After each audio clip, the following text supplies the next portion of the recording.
शराब P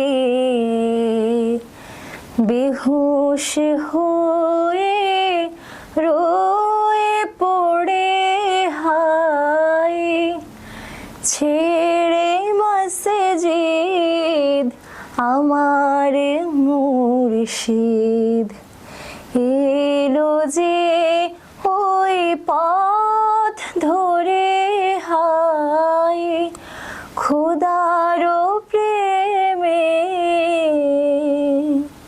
শরাব P. আসসালামু আলাইকুম। জাতীয় শিশু কিশোর ইসলামী সাংস্কৃতিক প্রতিযোগিতা 2026 অনুষ্ঠিত হয়েছে। এখন এই পর্যায়ে কথা বলবো জাতীয় পর্যায়ের একজন বিজয়ী প্রতিযোগীর সাথে। আপনি তো হামনাতে প্রথম হয়েছেন। প্রথমে আপনার নাম এবং কোন শ্রেণীতে পড়েন, আপনি আপনার জেলা এবং শিক্ষা প্রতিষ্ঠান, কোন শিক্ষা প্রতিষ্ঠান থেকে এসেছেন একটু যদি আমাদেরকে বলেন। আমি পায়েল মণ্ডল, আমি নওগাঁ জেলা থেকে এসেছি, নওগাঁ সদর। আমি সীমান্ত পাবলিক স্কুলে পড়াশোনা করছি, ক্লাস 9-এ। আচ্ছা, জাতীয় পর্যায়ে যে বিজয়ী হওয়ার পরের এই মুহূর্তে আপনার অনুভূতি কেমন? খুব ভালো লাগছে অবশ্যই। আপনি কি এর আগে ইসলামিক ফাউন্ডেশন আর কখনো? না, এটাই আমার প্রথমবার, ফার্স্ট টাইম। এবং আসছেনও প্রথমবার? হ্যাঁ, আসছিও প্রথমবার এসেই প্রথম হয়ে গেছে। হ্যাঁ। আচ্ছা, খুবই ভালো। তো ফলাফল ঘোষণার পর সর্বপ্রথম কাকে এই সুখবর দিচ্ছেন? আজকের যে সুখবর কাউকে ফোন করে দিচ্ছেন, বলছেন? হ্যাঁ। কাকে বলছেন? মার সাথে এসেছি, তো বাসায় বাবা আর দিদি ভাই আছে, তো বাবাই ফার্স্টে জানছে। আচ্ছা, তাদের প্রতিক্রিয়া কেমন ছিল? অবশ্যই খুব ভালো না? ঠিক আছে। আচ্ছা, এই জাতীয় প্রতিযোগিতায় এর জন্য আপনি প্রতিদিন কি পরিমাণ সময় ব্যয় করছেন?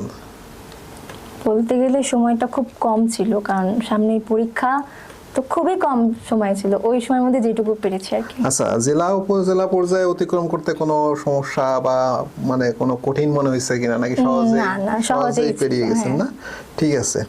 প্রতিযোগিতার মঞ্চে যখন আপনি পরিবেশন করছেন তখন বিশারদের সামনে যে এই করলেন তখন কোনো নার্ভাসনেস কাজ করছে কিনা? বা এটা তো একটু হালকা করছে।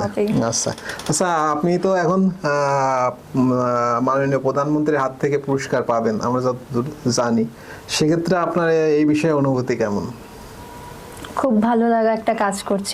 এটা তো কাজ করবে, আর মানে আমার ওনার কাছ থেকে প্রথমবার এটা পাওয়া। আপনি কি এর আগে অন্য কারো কাছ থেকে এরকম পাইছেন? হ্যাঁ, মির্জা ফখরুলের কাছ থেকে এর আগে জাতীয় পুরস্কার পেয়েছি। ও আচ্ছা, এবার প্রধানমন্ত্রীর হাত থেকে পুরস্কার পাবেন। ঠিক আছে, অনেক ধন্যবাদ।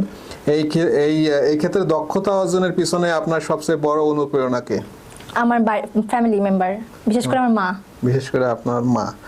তো যাই হোক, এরপরে পড়াশোনার পাশাপাশি এই সৃজনশীল চর্চা চালিয়ে যেতে কোনো চ্যালেঞ্জের মুখোমুখি হতে হয় কিনা বা কোনো সমস্যা হয় কিনা? হ্যাঁ, হয়, মানে দুইটা ব্যালেন্স করে চলা খুব টাফ না? আচ্ছা, ঠিক আছে। তারপরেও চালিয়ে যান। ভবিষ্যতে কি হতে চান? লেখাপড়া শেষ করে কি হবেন? সঙ্গীত শিল্পী হতে চান? এই আশেপাশে একটা সঙ্গীত কলেজ আছে, জানেন আপনি? না। জানেন না?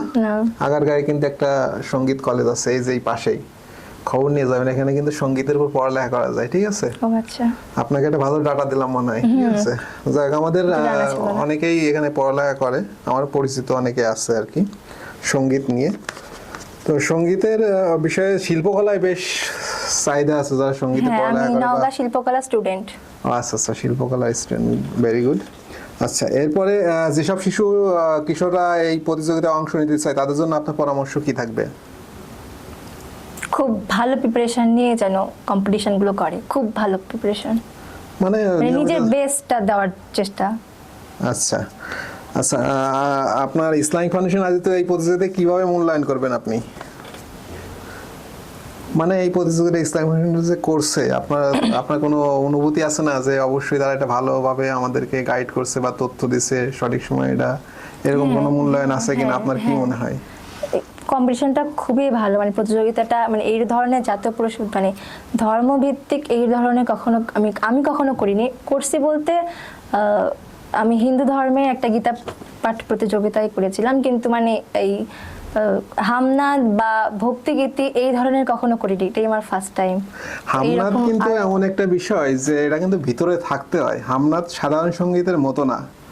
আমার কাছে মনে হয় যে হামনাদটা এমনি সাধারণ যে সঙ্গীত ওইরকম না। আপনার আগামীতে শুভকামনা করে এখানে শেষ করছি। ভালো থাকবেন।